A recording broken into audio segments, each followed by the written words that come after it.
Welcome to মনোবল global academy, the hub of scientific happiness. আমার হাতে একটা বই আছে, বইটার the mind over medicine. The mind over medicine এই বইটার নাম। বইটার লেখক হচ্ছে লিজা র্যাঙ্কিন এমডি। এই বইটাতে অনেক খুবই সুন্দর একটা বই। এই মানুষ নিজেকে সুস্থ রাখতে পারে, নিজে ভালো রাখতে পারে, এই সম্পর্কে বইটা অনেক সুন্দর করে লেখা। তো এই বইটা শুরু হয় আমরা যাকে বলি যে জ্ঞানের পিতা সে সক্রেটিসের একটা কথা দিয়ে, যে মানুষের মনের রোগ ছাড়া কোনো দেহের রোগ হয় না। এই কথাটা দিয়ে এই বইটা শুরু, এবং এই বইটাতে 6টা স্টেপের কথা বলেছে, যে এইভাবে একটা মানুষ নিজেকে সুস্থ রাখতে পারে। মানে হচ্ছে যে এখানে বলা হয় যে, এবং বইটা আরও গুরুত্বপূর্ণ একটা কথা আছে যে ডাক্তাররা আমরা কিছুই করি না, আমরা সহায়তা করি, বাট রুগী নিজেকে সুস্থ করে। এই 6টা যে স্টেপের কথা বলেছে তার মধ্যে একটা হচ্ছে believe you can heal yourself, মানে বিশ্বাস করুন যে আপনি সুস্থ হবেন বা আপনি সুস্থ হচ্ছেন, দিন দিন আপনি সুস্থ হচ্ছেন, এই বিশ্বাসটা থাকতে বলছে। দ্বিতীয়ত হচ্ছে যে আপনার যে প্রবলেমটা, আপনার যে রোগটা বা যে সমস্যাটা, এই সমস্যা নিয়ে আপনি যথাস্থানে, মানে যেখানে গেলে আপনি আরোগ্য লাভ করবেন সেই জায়গায় গেছেন কিনা, নির্দিষ্ট জায়গা, যে জায়গাটাতে যথাযথ সেবা পাওয়া যাবে। তৃতীয়ত হচ্ছে যে রোগটা তো আপনার হয়েছে বা যে সমস্যার মধ্যে আছে, আপনার দেহ এবং মন কি বলে।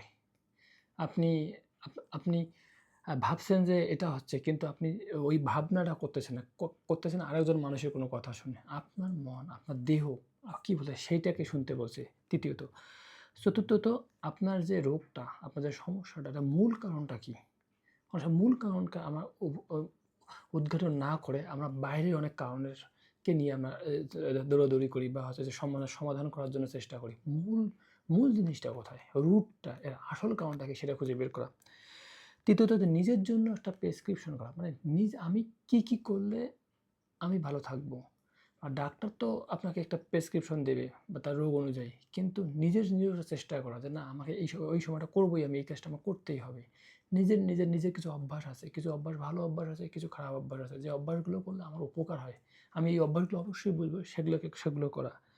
এবং হচ্ছে যে আমার রোগ হয়েছে বা সমস্যার মধ্যে আছি, বা হচ্ছে যে আমাকে এই ফলটাই হতে হবে, আমাকে এটাই পেতে হবে, এই যে আউটকাম কখন হবে এইভাবে না দেখা, এইভাবে না ভাবা। এই 6টা স্টেপ যদি কোনো ব্যক্তি মেনে চলে এবং বিশ্বাস করে, অবশ্যই উনি সুস্থ হবেন। এই বইটিতে তাই বলা আছে। এবং এখানে খুব চমৎকারভাবে বলা হয়েছে যে প্লাসিবো ইফেক্ট আর নাসিবো ইফেক্ট, মানে রুগীকে ডাক্তার শুধু জল দিয়ে, পানি দিয়ে বলে যে আপনাকে স্যালাইন দিয়েছে, আপনি সুস্থ হবেন, রুগী সুস্থ হয়ে গেছে। এরকম করে বিভিন্ন পরীক্ষা করছে, মানে ডাক্তার যা বলছে মেডিসিন না দিয়েও রুগীকে সুস্থ করে ফেলছে। তো মানে মারাত্মক একটা ব্যাপার। তারপর এখানে আরেকটা জিনিস আছে যে একটা সময় ছিল হাজার বছর ধরে, যে 4 মিনিটে কোনো ব্যক্তি 1 মাইল অতিক্রম করতে পারবে না। কিন্তু 1954 সালে রজার বেনিস্টার উনি প্রথম প্রমাণ করে দেখিয়েছেন যে 4 মিনিটের কম সময়ের মধ্যে 1 মাইল দৌড়ানো সম্ভব। এবং ওনার এই রেকর্ড ভাঙার পর, 1000 বছরের রেকর্ড ভাঙার পর, ওনার দেখে 46 দিনের মাথায় 3 মিনিট 43 সেকেন্ড, প্রায় 15 সেকেন্ড কম সময়ের মধ্যেও মানুষ 1 মাইল অতিক্রম করতে পেরেছে।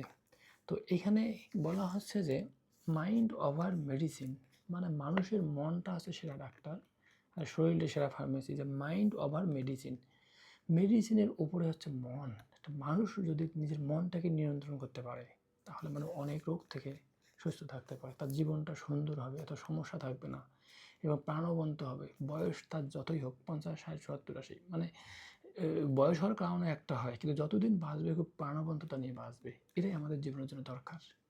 আপনি যে অর্থ সম্পদ, টাকা পয়সা, এগুলো তো আপনার বাবা আপনার জন্য রেখে গেছে। দেখেন, আপনার বাবা সব রেখেই গেছে, আপনি কোনো নিয়ে যেতে পারেনি।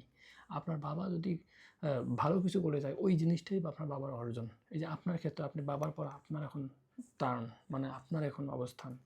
তো এই আপনিও জীবনটাকে যদি উপভোগ করতে না পারেন এবং নিজের দিকে যদি না তাকান, তাহলে কোনো ওষুধ, কোনো মেডিসিন আপনাকে সুস্থ করতে পারবে না, কারণ আপনি আপনার শরীরের জন্য বড় ডাক্তার। সবাই ভালো থাকবেন।